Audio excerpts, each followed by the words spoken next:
Hello and welcome back to the studio. I thought I would share with you today an update on my watercolor sketchbook.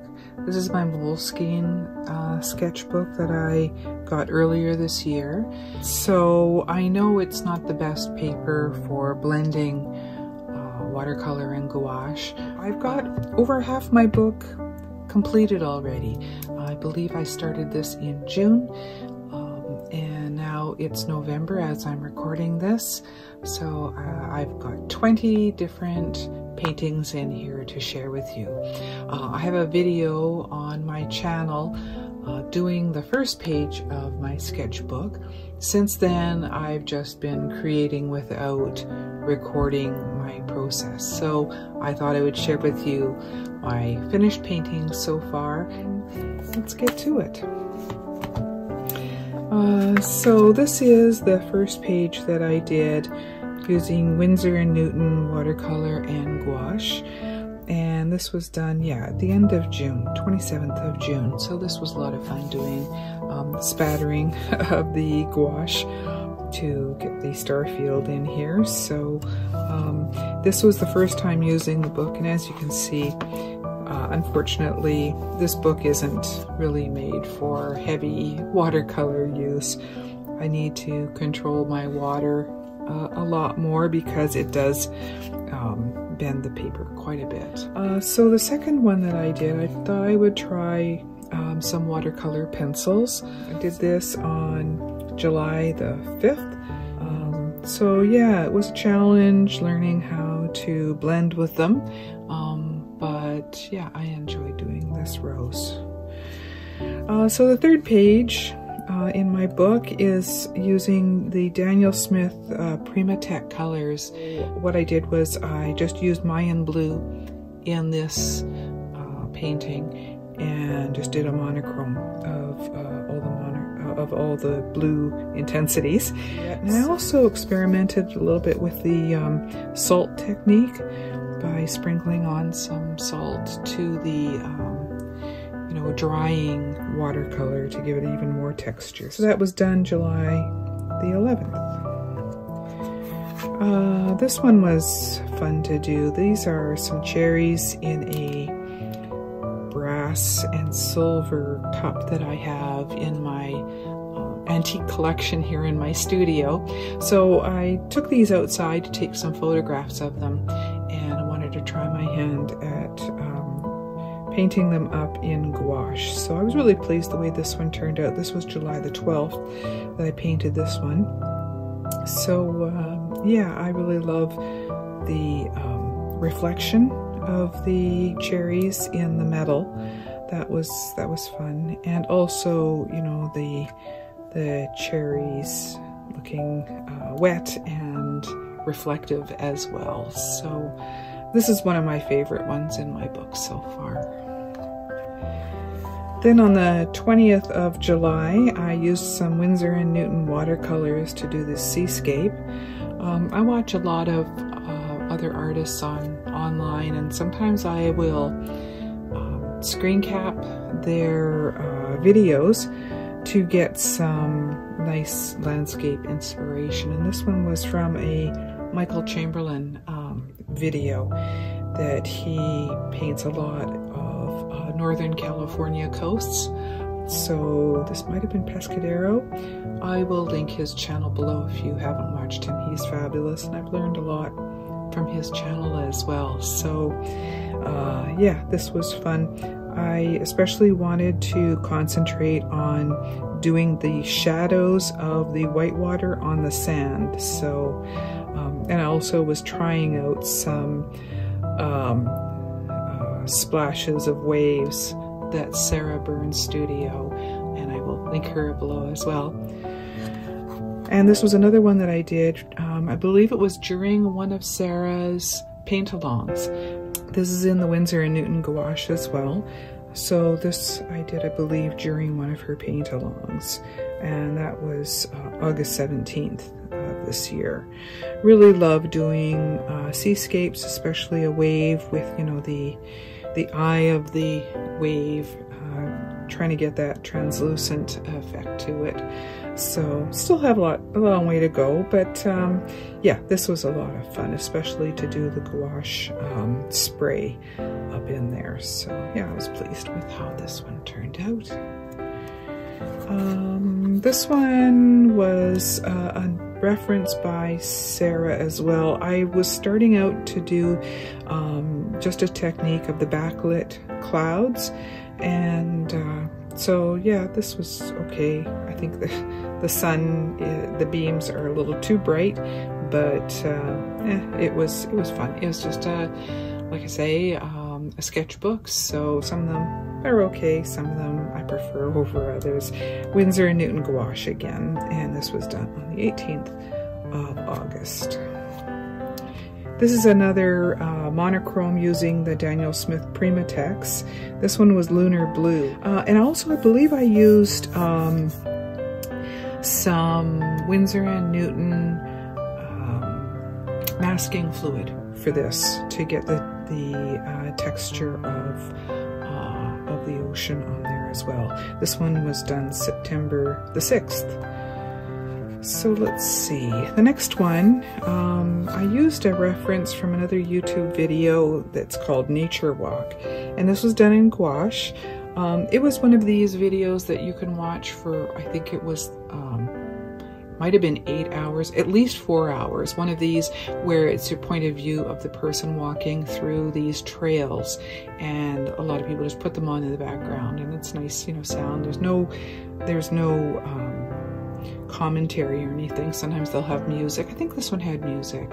And it was a person walking through these trails, and every once in a while they would come out upon an overlook of the lake that they were walking past. I really love this rock that they were walking past at that time. So like I say, I did a screen cap and then just painted it from that. So that was a lot of fun, doing these little wildflowers and the rock texture.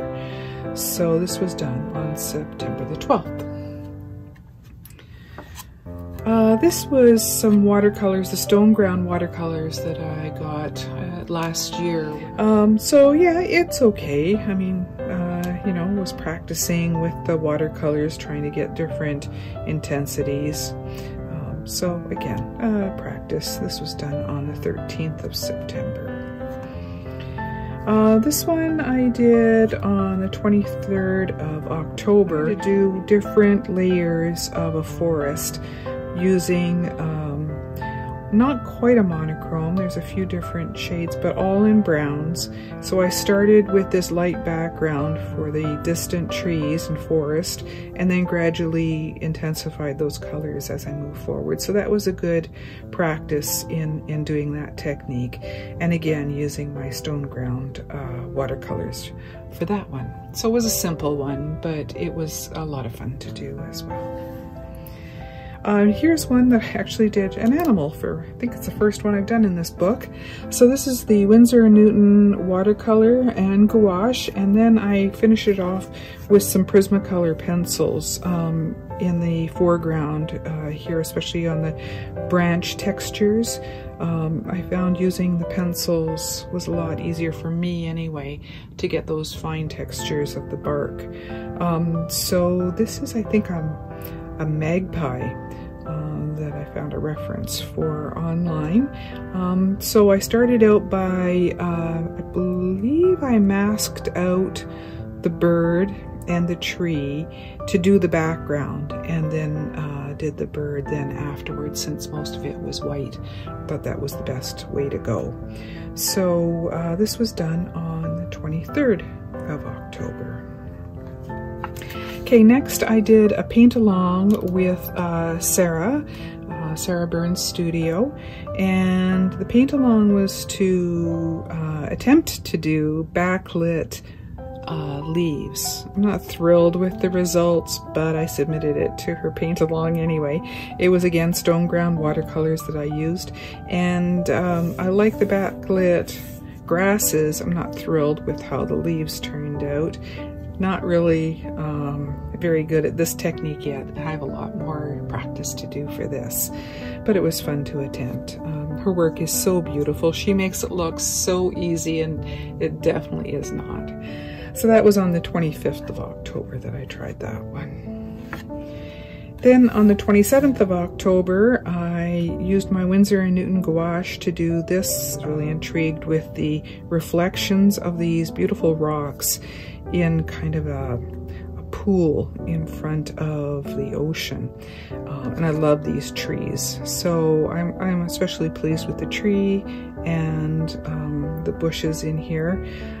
I used a sponge to do the tree foliage. And yeah, and a little bit of spattering for the sand. So that was the 14th page in my book.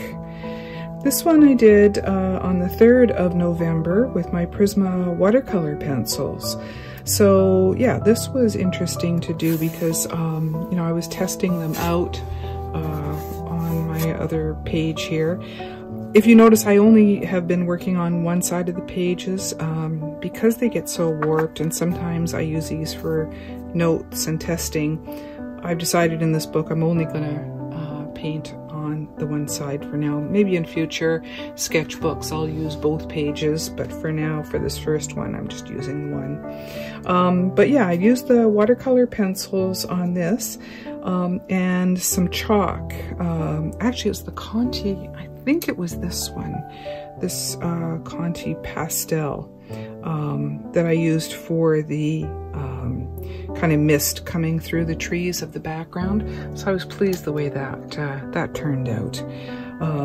Yeah, and you know, some of the reflections and sparkles on the water. I was pleased the way that worked out. This one I'm not thrilled with, but it was again another tutorial that I found online for using a hake brush or a hack brush. I don't know how it's pronounced, but it's H-A-K-E. I have 3 of these, and these are beautiful. I believe it's goat hair on these ones. I just got on Amazon a set of 3. So this tutorial was, you're supposed to do the whole thing in this brush, but because my page was a lot smaller than the tutorials person's page, they were able to do everything in this brush. I only did the sky and the water using that, and then used a smaller brush to do the foreground. So that was just an experiment that I did on the 5th of November. Okay, so then I went to the Winsor & Newton watercolor paints again to do this. This was a Karen Rice video tutorial, and I'll link her channel below as well. She did this meadow, but I ended up putting in an extra tree and some flowers in the front, some wildflowers and that kind of thing. But I was interested in doing a different kind of sky with lots of color, so I was pleased with that. Again, using a sponge for the foliage of the tree and for the texture of the meadow as well. So I did this one on November the 7th. Almost done here. This one was a photo that I think I got on Pixabay, which is a free photo resource, and I'll link it below. So I really love this photo of the mountains and the wildflowers and this beautiful path with the rocks in it. So I used Daniel Smith watercolors and Prismacolors for this one. And this I did on November the 9th. Okay, this one I completed just a couple days ago. Again, I believe on Pixabay I saw this. And this is a mixed media piece that I did. I used watercolor, gouache, pencils, and even my Copic multi-liner for some of the black branch work. Did this on Remembrance Day on November the 11th. So my last one that I just completed a few minutes ago is of this sheep. This one, I watch Andy Beck images on YouTube as well. He's does a lot of walks through the English countryside, and I did a screen grab of this beautiful little sheep overlooking a valley. So 20 pages, so I'm over halfway done. I think at 18 that was exactly half, so I still have a few pages to go. So I hope you've enjoyed seeing what I've done so far in my book, and I'm looking forward to, when I'm finished this one, using some new watercolor books that I received recently. I have a landscape and a portrait version. I got 2 of each, actually, of these aquarelle books. So I'm really looking forward to trying these out. I'm sure they'll give me much better results than the Moleskine, which is not cotton paper. So yeah, I'm looking forward to filling these out once I've completed this one. So thank you so much for joining me. I hope you enjoyed seeing what I've been up to. If you have any questions, please let me know in the comments below. If you'd like to subscribe to see more, if you're not subscribed, ring the notification bell as well. And as I said, I'll make sure to put links to all the places that I've mentioned in this video down below. Be sure, if you haven't visited these wonderful artists already, to check them all out. They're a great inspiration, not only to me, but many, many people, and I'm sure you'll find them inspiring too. So thanks again for joining me. Take care, everyone, and I'll talk to you soon. Bye-bye.